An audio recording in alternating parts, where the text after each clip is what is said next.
নিজেকে হত্যা করো না, নিশ্চিত জানো আল্লাহ তোমাদের প্রতি মেহেরবান।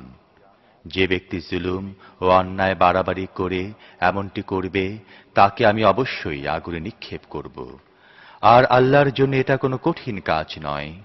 তোমরা যদি বড় বড় গুনাহ থেকে দূরে থাকো, যা থেকে দূরে থাকার জন্য তোমাদের বলা হচ্ছে, তাহলে তোমাদের ছোটখাটো খারাপ কাজগুলো আমি তোমাদের হিসেব থেকে বাদ দিয়ে দেব এবং তোমাদের সম্মান ও মর্যাদার জায়গায় প্রবেশ করিয়ে দেব। আর যা কিছু আল্লাহ তোমাদের কাউকে অন্যদের মোকাবেলায় বেশি দিয়েছেন তার আকাঙ্ক্ষা করো না। যা কিছু পুরুষরা উপার্জন করেছে তাদের অংশ হবে সেই অনুযায়ী, আর যা কিছু মেয়েরা উপার্জন করেছে তাদের অংশ সেই অনুযায়ী। হ্যাঁ, আল্লাহর কাছে তার ফজল ও মেহেরবানির জন্য দোয়া করতে থাকো। নিশ্চিতভাবে আল্লাহ সমস্ত জিনিসের জ্ঞান রাখেন। আর বাপ মা ও আত্মীয় স্বজনদের পরিত্যক্ত ধন সম্পত্তিতে আমি তাদের হকদার নির্ধারণ করিয়ে দিয়েছি। এখন থেকে তারা যাদের সাথে তোমাদের চুক্তি ও অঙ্গীকার আছে তাদের অংশ তাদেরকে দিয়ে দাও। নিশ্চিত জেনে রাখো আল্লাহ সব জিনিসের রক্ষণাবেক্ষণকারী। পুরুষ নারীর কর্তা এই জন্য যে আল্লাহ তাদের একজনকে অন্য জনের উপর শ্রেষ্ঠত্ব দান করেছেন, এবং এই জন্য যে পুরুষ নিজের ধন সম্পদ ব্যয় করে। কাজেই সতীসাধ্বী স্ত্রীরা আনুগত্য পরায়ণ হয় এবং পুরুষদের অনুপস্থিতিতে আল্লাহর হেফাজত ও তত্ত্বাবধানে তাদের অধিকার সংরক্ষণ করে থাকে। আর যেসব স্ত্রীর ব্যাপারে তোমরা অবাধ্যতার আশঙ্কা করো তাদেরকে বোঝাও, শয়নগৃহে তাদের থেকে আলাদা থাকো এবং তাদেরকে মারধর করো।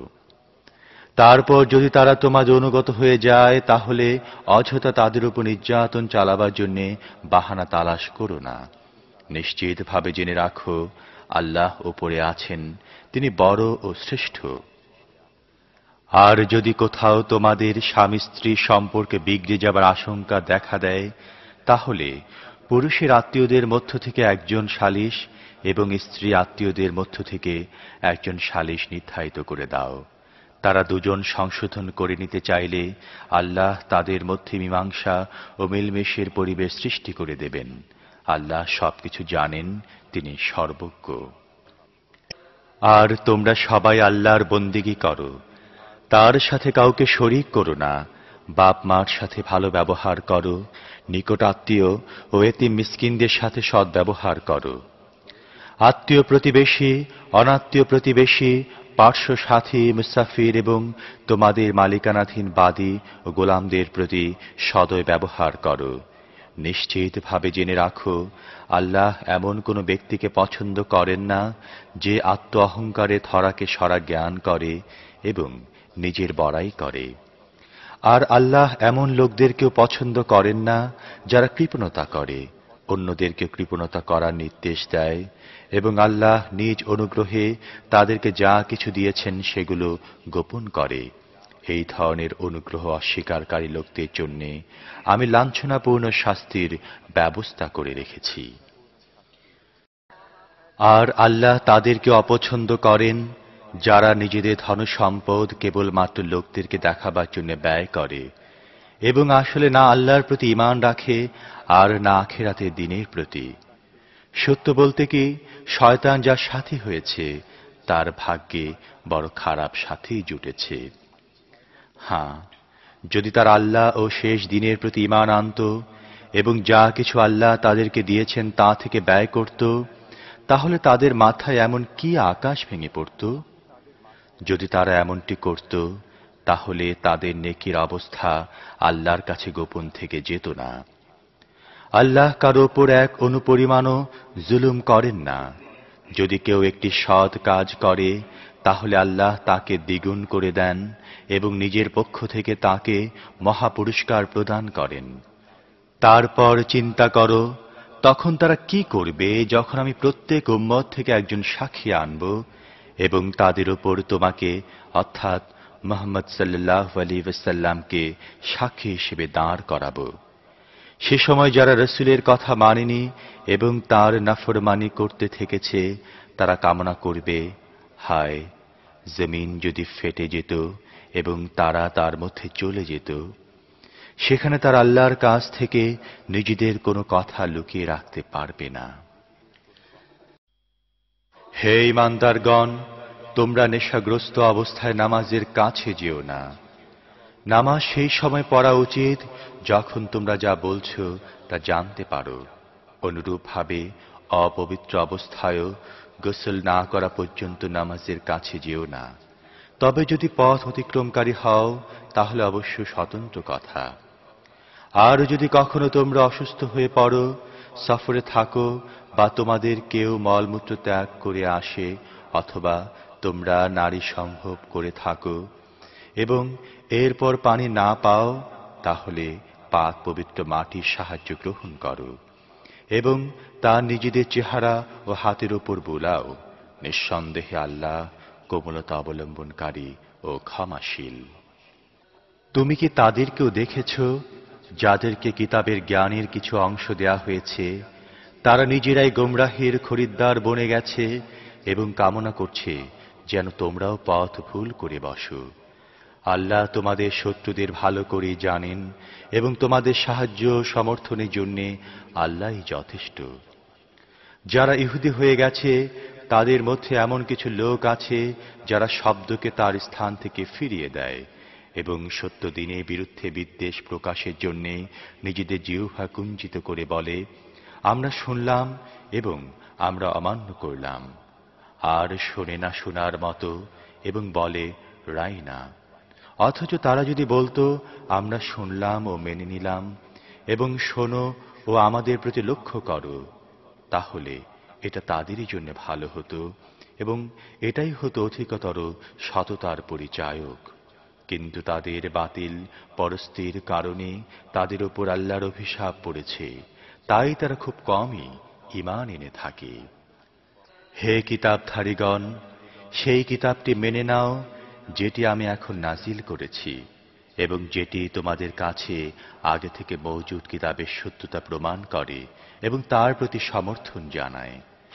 আর আমি চেহারা বিকৃত করে পেছন দিকে ফিরিয়ে দেবার অথবা শনিবারওয়ালাদের মতো তাদেরকে অভিশপ্ত করার আগে এর প্রতি ঈমান আনো। আর মনে রাখো, আল্লাহ নির্দেশ প্রতিপালিত হয়েই থাকে। আল্লাহ অবশ্যই শিরিককে মাফ করেন না। এছাড়া অন্যান্য যত গুনাই হোক না কেন, তিনি যা কিছু যারা নিজেদের আত্মশুদ্ধি ও আত্মপবিত্রতার বড়াই করে বেড়ায়, অথচ শুদ্ধি ও পবিত্রতা আল্লাহ যাকে চান তাকে দেন, আর তাদের ওপর বিন্দুমাত্র জুলুম করা হয় না। আচ্ছা দেখো তো, এরা আল্লাহর বিরুদ্ধে মিথ্যা রচনা করতে একটু কুণ্ঠিত হয় না? এদের স্পষ্ট গুনাহগার হবার ব্যাপারে এই একটি গুনাহই যথেষ্ট। তুমি কি তাদেরকে দেখোনি যাদেরকে কিতাবে জ্ঞান থেকে কিছু অংশ দেয়া হয়েছে এবং তাদের অবস্থা হচ্ছে এই যে তারা মিথ্যা ও তাগুতকে মানে আর কাফেরদের সম্পর্কে বলে, ঈমানদারদের তুলনায় এরাই তো অধিকতর নির্ভুল পথে চলছে। এই ধরনের লোকদের উপর আল্লাহ লানত বর্ষণ করেছেন। আর যার উপর আল্লাহ লানত বর্ষণ করেন, তোমরা তার কোনো সাহায্যকারী পাবে না।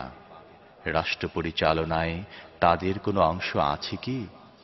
যদি তাই হতো তাহলে তারা অন্যদেরকে একটি কানাকড়িও দিত না।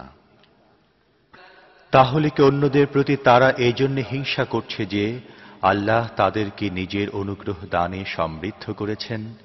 যদি একথাই হয়ে থাকে তাহলে তাদের জেনে রাখা দরকার, আমি ইব্রাহিমের সন্তানদেরকে কিতাব ও হিকমত দান করেছি এবং তাদেরকে দান করেছি বিরাট রাজত্ব। কিন্তু তাদের মধ্য থেকে কেউ এর উপর ঈমান এনেছে, আবার কেউ এর থেকে মুখ ফিরিয়ে নিয়েছে। আর যারা মুখ ফিরিয়ে নিয়েছে তাদের জন্য তো জাহান্নামের প্রজ্বলিত আগুনই যথেষ্ট। যারা আমার আয়াতগুলো মেনে নিতে অস্বীকার করেছে তাদেরকে আমি নিশ্চিতভাবে আগুনের মধ্যে নিক্ষেপ করব। আর যখন তাদের চামড়া পুড়ে গলে যাবে তখন তার জায়গায় আমি অন্য চামড়া তৈরি করে দেব, যাতে তারা খুব ভালোভাবে আযাবের স্বাদ গ্রহণ করতে পারে। আল্লাহ বিপুল ক্ষমতার অধিকারী এবং তিনি নিজের ফয়সালাগুলো বাস্তবায়নের কৌশল খুব ভালোভাবেই জানেন। আর যারা আমার আয়াতগুলো মেনে নিয়েছে এবং সৎ কাজ করেছে তাদেরকে এমন সব বাগিচার মধ্যে প্রবেশ করাবো যার নিম্ন দেশে ঝর্ণাধারা প্রবাহিত হবে। সেখানে তারা থাকবে চিরস্থায়ীভাবে। তারা সেখানে পবিত্র স্ত্রীদের লাভ করবে এবং তাদেরকে আমি আশ্রয় দেব ঘন স্নিগ্ধ ছায়াতলে। হে মুসলমানরা, আল্লাহ তোমাদের যাবতীয় আমানত তার হকদারদের হাতে ফেরত দেবার নির্দেশ দিচ্ছেন। আর লোকদের মধ্যে ফয়সালা করার সময় আদল ও ন্যায়নীতি সহকারে ফয়সালা করো। আল্লাহ তোমাদের বড়ই উৎকৃষ্ট উপদেশ দান করেন, আর অবশ্যই আল্লাহ সবকিছু শোনেন ও দেখেন। হে ঈমানদারগণ, আনুগত্য করো আল্লাহর এবং আনুগত্য করো রাসূলের আর সেই সব লোকের যারা তোমাদের মধ্যে দায়িত্ব ও ক্ষমতার অধিকারী। এরপর যদি তোমাদের মধ্যে কোনো ব্যাপারে বিরোধ দেখা দেয় তাহলে তাকে আল্লাহ ও রাসূলের দিকে ফিরিয়ে দাও, যদি তোমরা যথার্থই আল্লাহ ও পরকালের উপর ঈমান এনে থাকো। এটি একটি সঠিক কর্মপদ্ধতি এবং পরিণতির দিক দিয়েও এটি উৎকৃষ্ট। হে নবী, তুমি কি তাদেরকে দেখোনি যারা এই মর্মে দাবি করে চলছে যে তারা ঈমান এনেছে সেই কিতাবের প্রতি যা তোমার উপর নাজিল করা হয়েছে এবং সেই সব কিতাবের প্রতি যেগুলো তোমার পূর্বে নাজিল করা হয়েছিল, কিন্তু তারা নিজেদের বিষয়সমূহের ফয়সালা করার জন্য তাগুতের দিকে ফিরতে চায়, অথচ তাদেরকে তাগুতকে অস্বীকার করার হুকুম দেয়া হয়েছিল। শয়তান তাদেরকে পথভ্রষ্ট করে সরল সোজা পথ থেকে অনেক দূরে সরিয়ে নিয়ে যেতে চায়। আর যখন তাদেরকে বলা হয় এসো সেই জিনিসের দিকে যা আল্লাহ নাজিল করেছেন এবং এসো রাসূলের দিকে, তখন তোমরা দেখতে পাও ওই মুনাফিকরা তোমাদের দিক থেকে মুখ ফিরিয়ে পাশ কাটিয়ে চলে যাচ্ছে। তারপর তখন তাদের কি অবস্থা হয় যখন তাদের কৃতকর্মের ফলস্বরূপ তাদের উপর কোনো বিপদ এসে পড়ে? তখন তারা কসম খেতে খেতে তোমার কাছে আসে এবং বলতে থাকে, আল্লাহর কসম, আমরা তো কেবল মঙ্গল চেয়েছিলাম এবং উভয় পক্ষের মধ্যে কোনো প্রকারে সম্প্রীতি প্রতিষ্ঠিত হয়ে যাক, এটি ছিল আমাদের বাসনা। আল্লাহ জানেন তাদের অন্তরে যা কিছু আছে। তাদের পেছনে লেগো না, তাদেরকে বুঝাও এবং এমন উপদেশ দাও যা তাদের হৃদয়ের অভ্যন্তরে প্রবেশ করে যায়। তাদেরকে জানিয়ে দাও, আমি যে কোনো রাসূলই পাঠিয়েছি এ উদ্দেশ্যেই পাঠিয়েছি যে আল্লাহর হুকুম অনুযায়ী তার আনুগত্য করা হবে। আর যদি তারা এমন পদ্ধতি অবলম্বন করত যার ফলে যখন তারা নিজেদের উপর জুলুম করত তখন তোমার কাছে এসে যেত এবং আল্লাহর কাছে ক্ষমা চাইত আর রাসূলও তাদের জন্য ক্ষমার আবেদন করত, তাহলে নিঃসন্দেহে তারা আল্লাহকে ক্ষমাকারী ও অনুগ্রহশীল হিসেবে পেত। না, হে মুহাম্মদ, তোমার রবের কসম, এরা কখনো মুমিন হতে পারে না যতক্ষণ এদের পারস্পরিক মতবিরোধের ক্ষেত্রে এরা তোমাকে ফয়সালাকারী হিসেবে মেনে না নেবে। এরপর তুমি যা ফয়সালা করবে তার ব্যাপারে নিজেদের মনের মধ্যে কোনো প্রকার কুণ্ঠা ও দ্বিধার স্থান দেবে না, বরং সর্বান্তঃকরণে মেনে নেবে। যদি আমি তাদের হুকুম দিতাম তোমরা নিজেদেরকে হত্যা করো অথবা নিজেদের ঘর থেকে বের হয়ে যাও, তাহলে তাদের খুব কম লোকই এটাকে কার্যকর করত। অথচ তাদেরকে যে নসিহত করা হয় তাকে যদি তারা কার্যকর করত তাহলে এটি হতো তাদের জন্য অধিকতর ভালো ও অধিকতর দৃঢ়তা ও অবিচলতার প্রমাণ। আর এমনটি করলে আমি নিজের পক্ষ থেকে তাদেরকে অনেক বড় পুরস্কার দিতাম এবং তাদেরকে সত্য সরল পথ দেখাতাম। যে ব্যক্তি আল্লাহ ও রাসূলের আনুগত্য করবে সে তাদের সহযোগী হবে, যাদেরকে আল্লাহ পুরস্কৃত করেছেন নবী, সিদ্দিক, শহীদ ও সৎ কর্মশীলদের মধ্য থেকে। মানুষ যাদের সঙ্গ লাভ করতে পারে তাদের মধ্যে এরা কতই না চমৎকার সঙ্গী। আল্লাহর পক্ষ থেকে পাওয়া এই হচ্ছে প্রকৃত অনুগ্রহ।